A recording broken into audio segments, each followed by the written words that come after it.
వందనాలండి. ఈరోజు ఆగస్టు 11.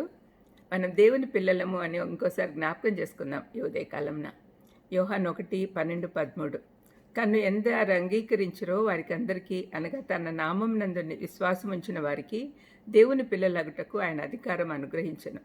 వారు దేవుని వల్ల పుట్టిన వారే కానీ రక్తం వలనైనను, శరీరేచ్ఛల వలనైనను, మనుషేచ్ఛ వలనైనను పుట్టినవారు కారు. క్రీస్తును తమ జీవితాలకు ప్రభువుగా ఆహ్వానించిన వారందరూ ఆత్మీయంగా తిరిగి జన్మించిన వారవుతారు. దేవుని యొద్ద నుండి నూతన జీవం పొందుతారు.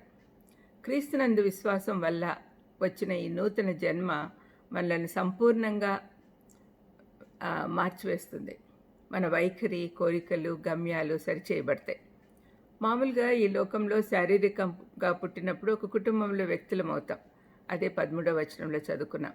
అయితే దేవుని ద్వారా జన్మిస్తే ఆత్మీయంగా పుట్టి దేవుని కుటుంబ సభ్యులం అవుతాం.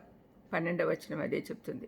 దేవుని పిల్లలు అనే ఆలోచన మనలను అంతర్గతంగానూ బాహ్యంగానూ పరుస్తుంది.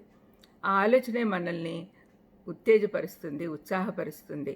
దేవుడు తన గొప్ప కనికరం చేత తన స్థాయిని తగ్గించుకున్నాడు. ఆయన తన అపారమైన ప్రేమతో తన కుమారుని స్థానం మనకిస్తున్నాడు. క్రీస్తుని నమ్మి సొంత రక్షకునిగా స్వీకరించిన వారికి అందరికీ ఈ గౌరవం దక్కుతుంది. మనము దేవుని బిడ్డలం అవ్వాలంటే ఏం చేయాలి అనే ప్రాముఖ్యమైన ప్రశ్నకు జవాబులు తెలుసుకుందాం.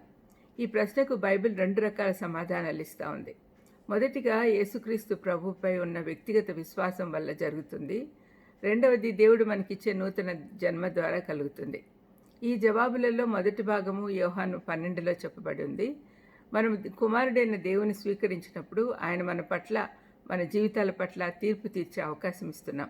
ఇంకో విధంగా చెప్పాలంటే మన పాపములను బట్టి పశ్చాత్తాపడి దేవుడు మనల్ని ఏ విధంగా చూడాలనుకుంటున్నాడో ఆ విధంగా మనల్ని మనము చూసుకోవాలి, సరిచేసుకోవాలి. ఇందులో మొదటి మెట్టు మనం పాపులమని గుర్తించి యేసుక్రీస్తును మన విమోచకునిగా ఒప్పుకొని ఆయన సిలువలో మన రక్షణార్థము ప్రాణం పెట్టాడని నమ్మాలి. రెండో భాగానికి ఇవ్వబడిన సమాధానము 13లో కనపడుతుంది. దేవుడు తన వాక్యం ద్వారా, పరిశుద్ధాత్మ ద్వారా మనలో నూతన జన్మ ఇస్తాడు. ఆయన మనకు పరిశుద్ధమైన నిత్య జీవాన్ని ఇస్తాడు. సహజ జన్మ ద్వారా మనము మన తల్లిదండ్రులకు పిల్లలమైనట్లుగా దేవుని వల్ల పుట్టి ఆయన జీవం వల్ల ఉన్న మనము దేవుని పిల్లలం అవుతాం. ఈనాడు మన చుట్టూ జరుగుతున్న అక్రమాల నడుమ మనం దేవుని పిల్లలం అనే స్థిర నిశ్చయం కలిగి ఉంటే యేసుప్రభు మనతోనే ఉంటాడు. కాబట్టి మనం ఒక్క క్షణం కూడా ఆయన నడుపుదల, కాపుదల లేకుండా ఆయన ఉండము. ఎప్పుడు ఆయన మనతోనే ఉంటాడు. ఆయన మన రోగము, ఒంటరితనము, ఆనందము, శత్రుత్వము అన్నిట్లో ఆయన మనతోనే ఉన్నాడు. మనం ఆయన సొత్తు కాబట్టి ఆయన జాగ్రత్తగా చూసుకుంటాడు. ఈ నిశ్చయత మనల్ని సంతోషంగా ముందుకు తీసుకెళ్తుంది. ప్రార్థన చేసుకుందాం.